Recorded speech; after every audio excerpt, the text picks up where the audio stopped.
metsa istutamine ei ole kõige olulisem. Tegelikult hooldamine ongi olulisem. Et kui jääb ka mets looduslikule uuendusele, sellest ei juhtu midagi, kui seda hooldada järjepidevalt esimene 10 aastat, 10-20 aastat. Et tegelikult saab ka, Eesti on metsavöönd ja siin loodus tühja kohta ei salli, et seal, kus põldu ei harita või sinna mets tuleb igale poole tagasi.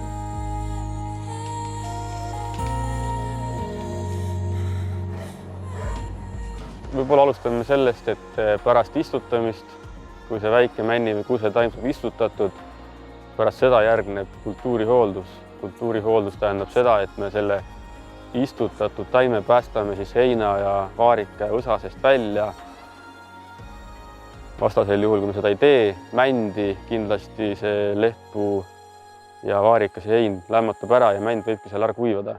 Ta ei kasvagi välja, et siis oleks istutamine tühi töö. Kuusk on veidikene palju taluvam. Tavainimese silm vaatab, siis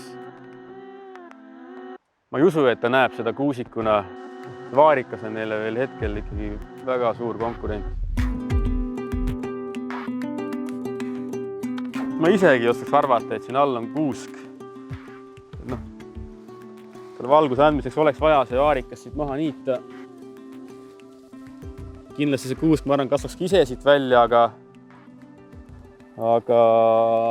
tal võtab see rohkem aega.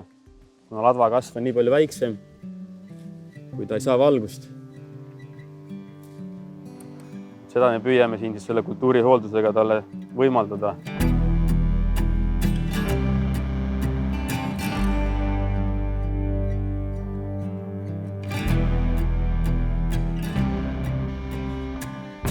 Kui seda kultuurihooldust ei tee, siis istutamisel, eriti männi puhul, põhimõtteliselt mõtet ei ole.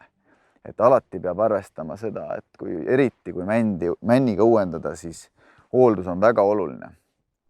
Aga selge, et kui me leiame mõned põõsad marjadega, kukerpuud väga tihti, leiame sellistes kultuurides, kus hakkavad kasvama, need võib jätta lindudel alati alles.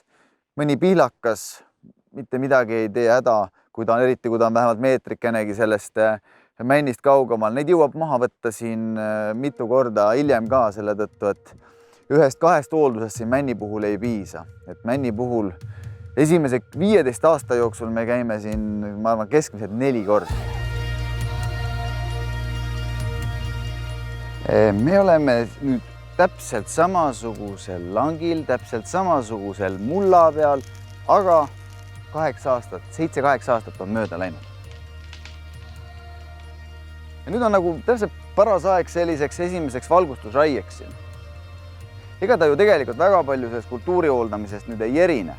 Aga siin me juba ikkagi üritame ka paremaid tüveomadusi leida. Kui see kask on ikka kõver, ei ole teda mõtet jätta.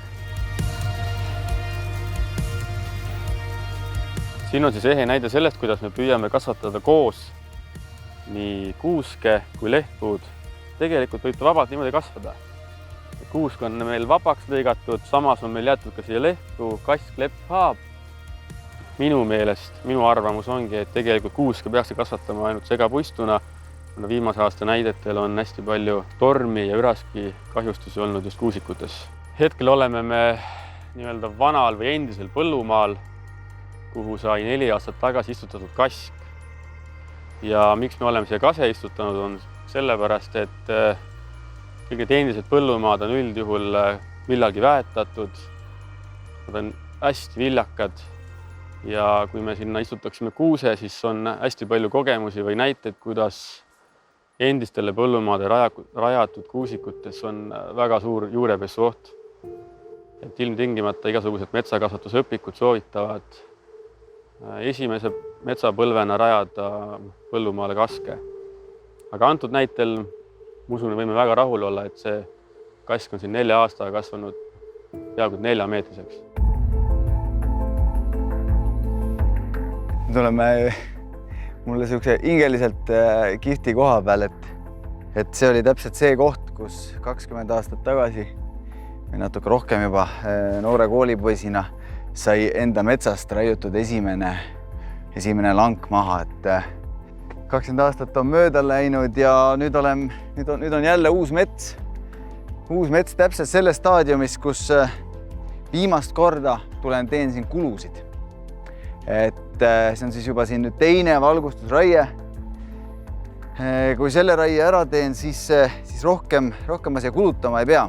10 aasta pärast tuleb siia juba esimene arvendusraie, kus võetakse välja natuke kõveramaid kaski, mõni haab, mõni kuusekene ka, mis on võib-olla liiga tihedasti üksteise kõrval, aga valdavalt ikkagi lehtpuid siit raiutakse välja.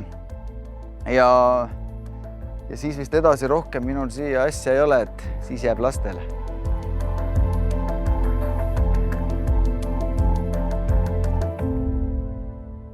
Me oleme circa 20–30 aasta vanuses kaasikus. Siin ei ole ainult kaset, siin on kindlasti ka leppa, haaba, teisi lehtpuid. Kuid miks me siin oleme, on see, et ilmtingimata on siin vaja läbi viia arvendusraie. Jätaksin selle ilusa tugeva kase siia. Võtaksin ära siit ääres selle peenema, nõrgema. Kindlasti, mida ma siia jätaks, on see remmelgas. Kuna tegu on kaasikuga, ilmtingimata me tahaksime tegelikult siin lõppraies näha kaske. Ja ütleme nüüd remmelga eluiga on ka tunduvalt lühem, et kasega koos lõppraies seda nagunii ei kasva. Kuna siin on ikkagi tegemist esimese arvendusega ja see puu on ikkagi väike, peenike, siis valdavalt see liigub või läheb energiapuuks ja küttepuuks. Paratamatult liigub nii peenike materjal meil palgiks ei kõlba. Et palki võime hakata saada juba kas teisest arvendusest, aga kindlasti juba kolmandast arvendusest ja lõppraiest.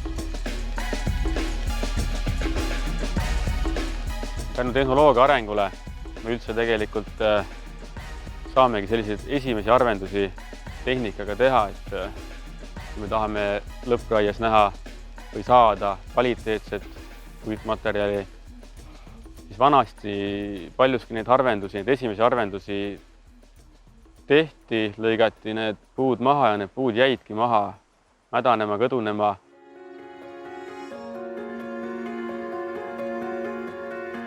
Et tänapäeva energiatööstus on nii palju arenenud, et meil on võimalus seda puitu realiseerida. Kui me jätaksime nad arvendamata, nad kasvaksid tihedamalt koos, nad ei kasvataks jämedust, nad veniksid välja, kindlasti väheneb palgi protsent.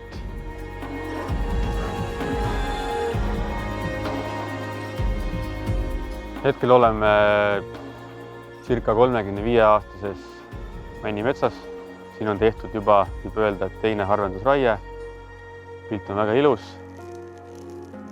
Kindlasti on seenelise ja marjulise jaoks selline hooldatud mets palju meelsam korjamiskoht, seenemarja otsimise koht, kui seda oleks ta arvendamata või tiheda alusmetsa näol.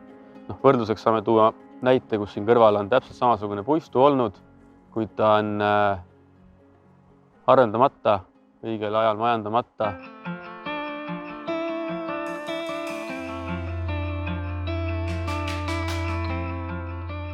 Iga mets on oma metsaomaniku nägu.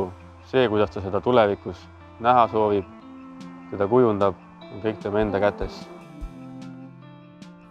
Eks ikka mõtted liiguvad sinna, et kas oma lapsed jätkavad nagu sama metsaradasid käia aga eks lootus jääb.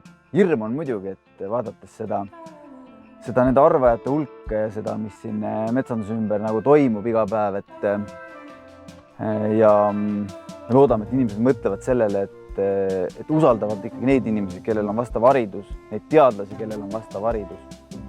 Kui see nii läheb, siis on metsaga kõik hästi.